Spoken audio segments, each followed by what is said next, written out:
From AccuWeather.com, this is AccuWeather Daily, a brief host-read article. It's weather news in a nutshell. A tropical rainstorm formed on the Atlantic coast of Florida on Monday and was already bringing tropical rainfall across central and southern Florida. AccuWeather hurricane expert Alex De Silva said that heavy downpours are expected to continue across much of the Florida peninsula through tonight. Thunderstorms infused with tropical moisture could produce more than 4 inches of rain. Those at the Florida beaches will also experience rough surf and strong rip currents into Wednesday. Flooding will be of greatest concern in low-lying, poor drainage, and urban locations across central Florida into midweek as the tropical rainstorm tracks across the peninsula.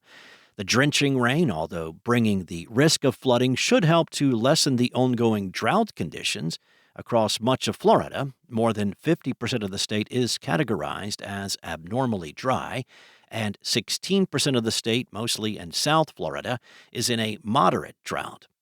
After moving across Florida, the tropical rainstorm will emerge over the waters of the Gulf and continue to move west and northwest. The exact track and organization of the tropical rainstorm in the coming days will ultimately determine how widespread the heavy tropical rainfall will be. De Silva said a more organized tropical system would bring a larger swath of heavy rain and a more widespread flooding risk. AccuWeather hurricane experts are currently forecasting a tropical depression to make landfall in southeastern Louisiana on Thursday morning. Should the storm speed up, it would quickly push the tropical rain across the central Gulf Coast. A stalling storm over the Gulf or over Louisiana could lead to more widespread heavy rain and flooding. The track of the rainstorm will also be a deciding factor. The farther south that the tropical rainstorm is able to travel over Florida, the longer it will have over the Gulf to strengthen before landfall. And it's not out of the question that in that scenario, the tropical system would have enough time to become a tropical storm. The next name on the Atlantic Basin hurricane list for this season is Dexter. The tropical rainstorm is a 1 on the AccuWeather Real Impact Scale for hurricanes in the U.S. Other potential impacts are forecast in the central Gulf Coast as AccuWeather meteorologists forecast the rainstorm to strengthen into a tropical depression before making landfall in Louisiana on Thursday morning.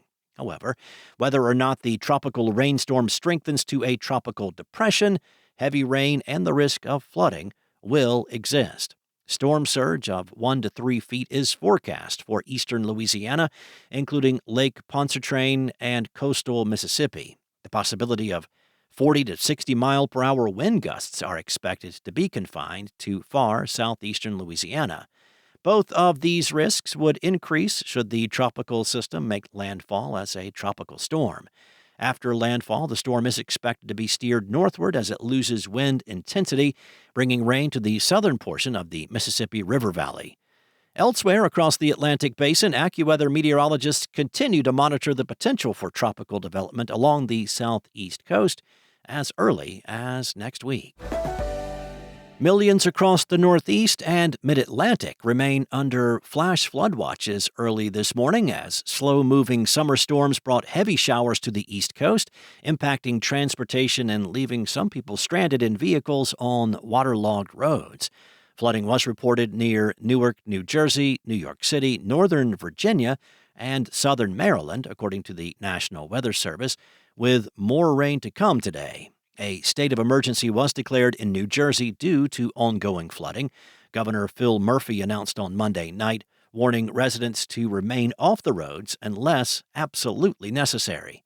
The Weather Service has warned that more rain is expected today after heavy showers swept east, including across New York City, which experienced its second wettest hour on record Monday night, after a little over 2 inches fell between 7 and 8 p.m. local time. Videos on social media showed water gushing onto platforms in New York's subway and flowing through subway cars as passengers crouched on seats. At least one subway station was flooded by the deluge, according to a spokesperson with the Metropolitan Transit Authority.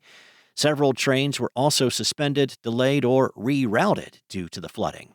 Record-breaking flood events have happened nearly back-to-back in recent weeks, most notably in Texas's Hill Country, where more than 130 people have died after catastrophic flooding there on July 4th. New Mexico, North Carolina, and other East Coast states have also seen life-threatening flooding and historic rainfall this month. That's all for now. You can find more regional forecasts and science-based articles at AccuWeather.com. And for your local forecast at your fingertips, download the AccuWeather app. Enjoy the rest of your day. Be safe. I'll be back tomorrow with more from AccuWeather.